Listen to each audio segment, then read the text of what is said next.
Assalamualaikum warahmatullahi wabarakatuh. Perkenalkan, nama saya Elviana, saya mahasiswi Kesehatan Masyarakat Universitas Haleuoleo Kendari angkatan 2018. Nah, pada kesempatan kali ini saya akan membahas tentang antropometri dan survei konsumsi makanan. Nah, mungkin banyak teman-teman yang sudah tahu apa itu antropometri. Nah, antropometri adalah salah satu cara penilaian status gizi yang berhubungan dengan ukuran tubuh yang disesuaikan dengan umur dan tingkat gizi seseorang. Pada umumnya, antropometri mengukur dimensi dan komposisi tubuh seseorang. Nah, untuk menilai status gizi orang dewasa atau lebih dari 18 tahun, yang kita gunakan yaitu pengukuran IMT.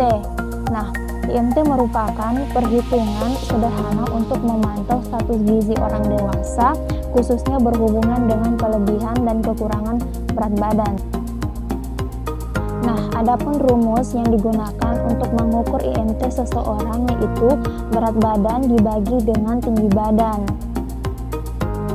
Kemudian, cara pengukuran antropometri yaitu ada 3, yaitu umur, berat badan, dan tinggi badan.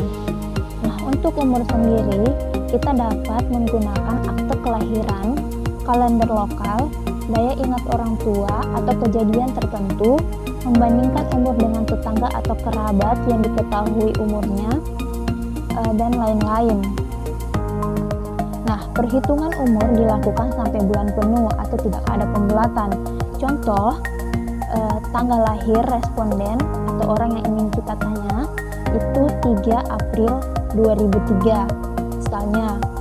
Kemudian tanggal pengukuran atau pada saat kita menanyai si responden tanggal 29 Maret 2006. Nah, maka dapat diketahui bahwa umur dari responden yaitu 2 tahun 11 bulan 26 hari seperti pada tabel berikut ini. Nah, yang kedua yaitu berat badan.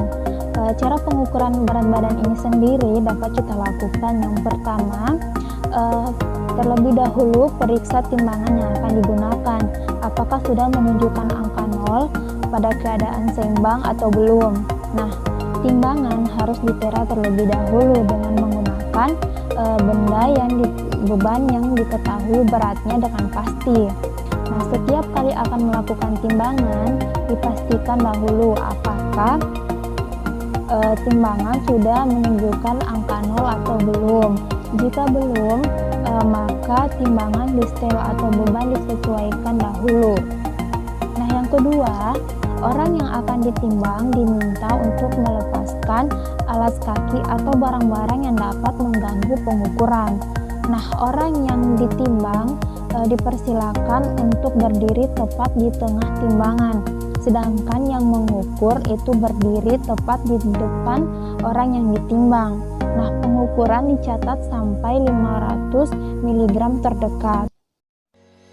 Nah, yang ketiga yaitu tinggi badan. Nah, cara untuk mengukur tinggi badan ini dapat dilakukan dengan cara yang pertama, cari tempat dengan alas yang rata dan dinding yang tegak lurus. Kemudian gunakan mikrotois secara tegak lurus pada dinding yang terlebih dahulu ditarik sampai ke angka 0.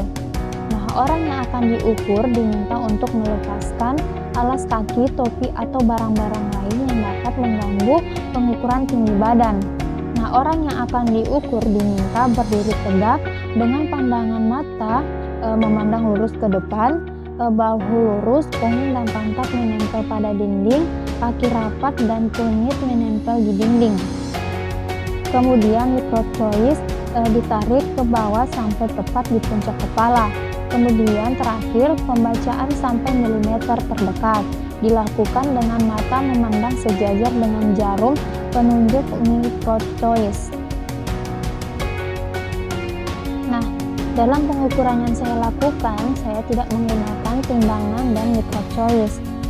Saya melakukan wawancara atau bertanya kepada responden saya mengenai umur, berat badan, dan tinggi badan sesuai ingatan yang dia punya. Nah, untuk lebih jelasnya kita dapat melihat video berikut ini. Kira-kira kapan terakhir menurun berat badannya?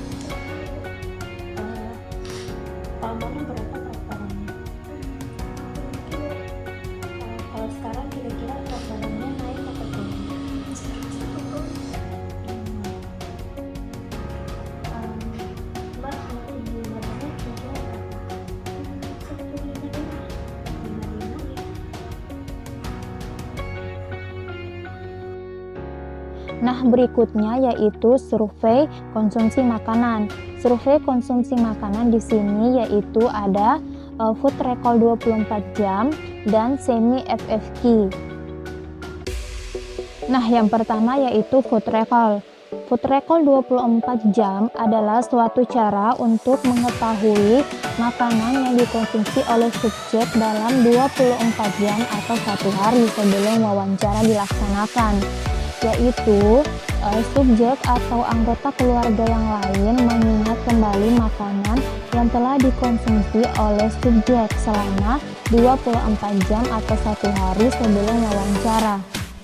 Nah, agar hasilnya lebih akurat, maka kita lakukan 2 kali 24 jam. Nah, 2 kali 24 jam ini maksudnya dilakukan selama 2 hari. Nah, untuk melakukan pengukuran, kita menggunakan kuesioner. Nah, kuesioner yang kita gunakan dapat dilihat pada gambar di samping ini. Nah, untuk lebih jelasnya penggunaan dari kuesioner ini, maka kita simak video berikut ini.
Baiklah, inilah hasil dari wawancara Food Recall 2 kali 24 jam yang dilakukan selama 2 hari. Nah, kemudian selanjutnya yaitu Semi FFQ. Nah, metode semi kuantitatif suatu penelitian menerangkan hubungan antara nutrisi dan asupan makan. Semi kuantitatif memberikan gambaran ukuran porsi yang dimakan seseorang dan frekuensi makan dalam waktu tahun, bulan, minggu, dan hari. Makanan yang dimakan oleh responden serta memberikan gambaran ukuran yang dimakan oleh responden dalam bentuk besar, sedang, dan kecil. Nah, dalam pengukuran semi FFQ ini kita menggunakan kuesioner. Nah, kuesioner yang kita gunakan yaitu dapat dilihat pada gambar berikut ini. Dalam penggunaan kuesioner ini, kita dapat menyimak video berikut ini.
Mungkin itu saja yang bisa saya sampaikan. Terima kasih atas waktunya. Mohon maaf jika ada salah kata. Wabillahi taufiq wal hidayah. Wassalamualaikum warahmatullahi wabarakatuh.